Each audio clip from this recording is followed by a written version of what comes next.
It sure has been a while since I've done a little studio update. Things have changed quite a bit. So I've obviously got the desk for a ton of projects, but I've got a little setup for where I film my sticker submissions as well as where I produce all my custom prints and whatnot. So we'll dive into that too. Figured today would be a great day to give a little breakdown on those projects as well. Pulling that chair back, you can see we've got the computer down below, as well as got the dual monitors to do a little bit of Photoshop on one side, maybe throw a video up on the other. And to keep that inspiration flowing, we got a nice arrangement of some of my finished pieces. Way up at the top, we got kind of that grimy S from the little needle cap video. And we got the skull stencil. Big Orbit original. This thing's seriously huge, so I gotta get that framed up. It's just the poster that I painted it on originally. Then we got the lovely 100K subscriber plaque. Thank you to all the support for that, as well as some old stickers that were off of some t-shirts and a little eyeball drawing back from last summer. So as far as the desk goes, pretty generic setup, just a kitchen table from IKEA. This actually extends out maybe 1.5 times as long as this, but I've only got so much room before the sliding door, so a little bit smaller side than what I like to work on, but plenty large enough for, you know, drawing and whatnot here. Got a few supplies that I keep up on the desk, just mostly, you know, paint markers and some assorted ink markers and alcohol-based markers. I like to keep my area pretty clear actually. So I've got all my markers actually stored away in there. Basically try to keep all my markers a little bit modular so I can pull them all out and put them all away once I'm done. Just because, you know, I use this for Photoshop and video editing and so much more than just drawing. If I were to keep all my paint markers and all my paints out here, there just wouldn't be any room left for the computer. So got to do it in little sets as well. And then coming down under the desk, we got the main frame, we got the sticker plotter, and the accompanying rat's nest of wires. Here we got that combo I did for the sticker session a couple weeks back. Definitely gotta love all the extra brightness this piece adds to the edge of the machine. And then for the plotter, got a few stickers, you know, layered up on top of that. This is actually a pretty old Silhouette Cameo. Got most of the labeling covered up there, but pretty generic bed feed printer here. You know, you can do about 12 inches wide and 24 inches long decals on this, so feed your vinyl in, cut them out, and get some pretty high quality, you know, durable stickers on there. This is one of my more recent designs. That's been a workhorse for 1,000 stickers, if not 10. And as always, don't judge the book by its cover. I got a couple comments ripping on the old machine here, but honestly, if you check out the internals, we got 24 gigabytes of RAM, we got a 1060 card down there, and maybe 15 terabytes of storage in here, so this thing's actually quite the workhorse. The case isn't the most beautiful thing, but it's got all the internals that you need, and that's really what counts here. So on the front face, we got a little media tray here, so you can drop your USB sticks in or your memory cards in there, and then just a fan front for some of those extra hard drives in there. Other side of the desk, just got a, you know, paper cutter and whatnot, little mess of stuff, but nothing too particular. Let's move along to the art cabinet and check out what we got in here. So this cabinet's actually a wardrobe from IKEA. It was honestly the cheapest, somewhat decent looking cabinet I found, so we've got just a few shelves in here that came standard with it. And then I added a bunch of the wooden ones as well. So you got a few more shelves now that were thankfully able to be sized to my needs. Starting up at the top, we've got all the black books and sketchbooks here. Got my most recent one on this leftmost side. Got a old sticker combo book. Got some more sketchbooks and binders and just paper oriented stuff. Then next up we got kind of the media shelf. So we got the camera bag. Got some other camera equipment and gear tucked in there, old laptop, just electronic style stuff that, you know, pull stuff in and out real quick. Like I said, with the modular side of things, with paint markers and whatnot, I like to keep them in these little plastic bins. You know, these are a small enough size to fit a decent amount of markers. You probably got 40 or 50 markers in each, and it keeps them nice and contained, as well as if you stuff it full enough, they don't want to spill out on you. So that's always a nice addition there. So I'll pull them out whenever I'm getting into a project. Got all the paint markers in this one, got all the alcohol markers in this one. You know, I run mostly Dick Blick Studio markers for the alcohol markers. Definitely just kind of the best price to, you know, quality ratio that I find out there. It's, you know, maybe $2 a marker, $3 maybe, compared to, you know, Copics and Poscas that are $4 and $5 a piece. Definitely a nice budget buy, but awesome results. Then for paint markers, I'm all over the place here. We got some MTN, water-based, we got Montanas, we got Molotovs, we got painters in here, a little bit of everything. Molotovs are definitely my go-to if I'm only had one to choose from, but honestly, the nice range of kind of acrylic-based styles here, or you get probably some more graffiti-style markers as well. Got the Montana acrylic, so a whole range of whatever you need for whichever sticker or canvas project you're working on. So nice set there, kind of filled that up and had some spillover into some of these other little bins. Got some more tucked in the back there, just in their cases. Big stack of envelopes for, you know, building sticker packs or sending out sticker orders. So moving down, we got a couple tripods just stashed in and a bunch of paper or kind of sticker sheet material. So these you can feed through your normal printers and whatnot. So coming down to the next layer, we got some more assorted electronics, wires, cabling, extra hard drives, whatnot. Just kind of tucked in here. This one also is kind of a permanent storage. Stuff rarely goes in and out of that.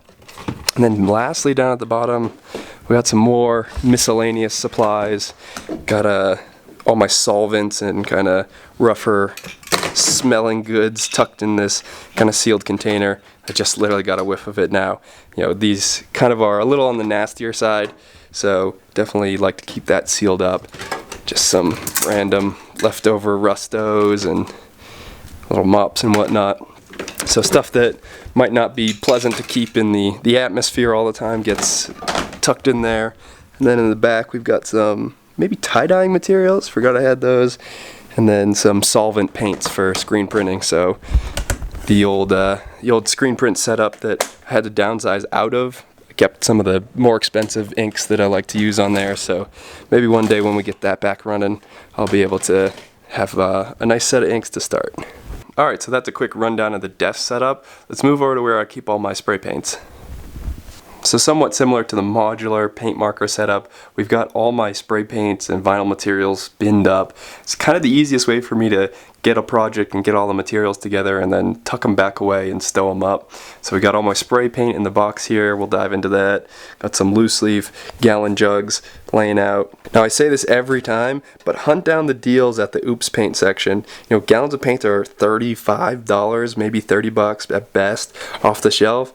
Look at this awesome orange color I was able to come up with for $7. You know, when people return colors that are mismatched and improperly mixed, they go back on sale super cheap because Home Depot and Lowe's, they want to get rid of them as fast as they can. So $9 on this gallon, nice blue color. White's a little different, you can get that $10 anytime. So definitely nice come-ups last time I was at Home Depot. Kept an eye out, got some turbos for hopefully the review round 2, where I get some adapter caps on there. Let's pull down the box and check out the spray paint as well. So the exterior of the box is coming along nicely with some assorted stickers. Got some different artists that have sent in for sticker submissions, or honestly just ones that I've collected as well. On top we got a couple respirators to keep those lungs healthy, a stray can of iron lac, little grimy tag with the yellow topper. Alright, for starters we got my paint tray and roller, but this one's nice and extra plush for kind of the deep grooves on the wall. We got a spread of paint as well. Got my caps all set up here. Most of these are used in one-offs. Then we got some newer ones that are kind of just bagged up here. So keep them a little bit separated so I know which have been kind of potentially ruined thus far. I like to kind of set this box up too so it's solely included when I go out to the wall. You know, I can fit a whole gallon of paint here, fit plenty of cans as well as the roller and stuff. So this is the only box I need to bring out to and from the wall. So we got a solid kind of fluorescent orange Oops color as well. Used this in a few videos already. Super hype on that. More iron lac. Got some 94s in here. Great can as well. Really soft valve and nice colors to finish out. Some iron lac basics. And then we got a little leftovers here from a bunch of different projects and a bunch of different murals. Got that kind of red, orange, pink color combo going. A lot of these cans have seen their time too, so not too many full guys left in there. Nice to have everything kind of set up in this one bin so it's easy to go to and from the wall. I actually saw they have a slightly larger size than this that have some wheels on it as well. So maybe if I end up having to get some more paint or need a little bit of an upgrade, that'll be a nice addition, so I can kind of just drag it instead of hoofing it, because when you got 30 cans of full paint, a gallon of paint, this thing definitely gets heavy to carry. Alrighty, in bin number 2, we've got all the decal making supplies. So we got some transfer tape, and then all the stacks of vinyl you could think of. You know, whenever I get new sheets in too, I'll slice them up, roll them up, and put them in here. So while we're on the more of the sticker production side of things, let's head over to kind of the bedroom area where we've got the sticker printing setup going. Now I can't quite tell you what this beast is, because I've got to keep some of my secrets around, but this is my big printer for kind of the thermals and holographic vinyls. So we got a little demo set here of a new throwy design I've been patterning up. So we got a vomit of stickers, of course, and then we got some of the blank material stored away down here. Got a actually pretty low supply, just made some new sticker packs and whatnot, so got to re-up on some of these colors. But we got a nice vibrant green backdrop, got the orange, fluorescent blue, whites of course, got the red, and some pinks dropped back in there. Of course, the newest addition to the batch is the holographic vinyls, so it's been fun to get printed on and make those blank packs as well. So I've got a couple rolls of those stowed in there. But yeah, nice easy setup, so I can pull a roll out here, get some stickers made, and then move along to kind of the shipping operation. So I'll stack up orders here, get them all bagged up, get a few packs here that still have to go out. And then coming over to the sticker inventory side of things, once again, got that modular kind of bin that I can stow away once I'm done. So we got holographic blank packs all pre-set up here, so I can, pull 4 of these 25 packs and put them together for a 100 pack of stickers. Then we got the thermal blank sets, so here we got the kind of 4x6 size. So it comes with 250 stickers, so huge pack there, bunch of colors. So I'll just grab those, grab some shipping packaging, and throw it all together. So I also pre-make a bunch of sticker packs here, so I'll actually stack them all up. Here's a little assortment of stickers, and I'll go through and kind of use a blank sticker as the interface between each pack. So when I make them up, there'll be 20 stickers there. Feed my way through, find the next blank sticker, and I'll put one of these big packs in every order, so that you get an assortment of stickers that come in through sticker submissions or sticker extras that I've printed. And then even at the back side, you get a few of my own designs. So this pack ends up with a banana pack, little skull design, and then a little throwy kind of style. So fun to have these all pre-made, and makes it super easy to just throw them in on top of a custom order or a blank set order. And I've actually got to go through and add a holographic blank kind of sample to each of those. Since these are so new, I'm going to be putting a couple out with each order so that people get a taste of them. Then moving over, we got my sticker stash. So here we got bins of bins, each kind of separated into different categories. Got old SIVE shell patterns and stuff, just stickers that I'm more or less archiving. Maybe I'll pull one out every once in a while to draw on, but stuff that I've done and released in the past that I want to keep a few of. Got that nice healthy stack of SIVE shell blue tops. These are a prized possession of mine, so they're not getting opened too often, but just a bunch of assorted ones there, just like to keep a stash of. Then we got hand-drawns in this pile, a little bit of everything, some prints on the top, mostly just thermals there, a bunch of throwies and whatnot. This is kind of my grab and go bin, so anytime I need a sticker or two to go give to somebody or put up, this is where I go find these first. They're kind of just the go-to bin, versus this bin, which is nice and organized. We've got a different set of stickers in each bag, so we got some of the new throwies, all the different colors in there. This one is going to be all that same pattern. Next up we got the banana pattern, so you get different color sets, orbit, and that's so on and so on. So you get a little bit better organized in this bin, if I'm looking for a specific pattern or whatnot, or making sure I'm filling a new set of sticker packs with one of each from here. That keeps myself a little bit more organized, whereas this is just kind of random extras. Maybe the sticker was misprinted a little bit, and would see this one's kind of shifted to the right, more black on the left. Something I am not totally happy with, but could easily just get out there and be a little bit more disposable. And then in the back, also very similar, got a bunch of collabs here with Kaiser, kind of all separated into colors and styles. Got some gesso collabs, similar set, so got everything organized well there. So last up here is the kind of sticker submission workflow. Got a bunch of boxes of leftover stickers from either misprints on my end and blank stickers to hand-drawn stuff to pre-bagged assorted sizes of stickers, all leftovers that need to go into future packs. I've been holding off a little bit because of the virus on refilling packs and mailing more out, so I've let the stickers kind of settle in a little bit. But later today I'm going to be filming the next round of sticker submissions. You can see the table is totally filled to start, probably 50 or 60 packs as always.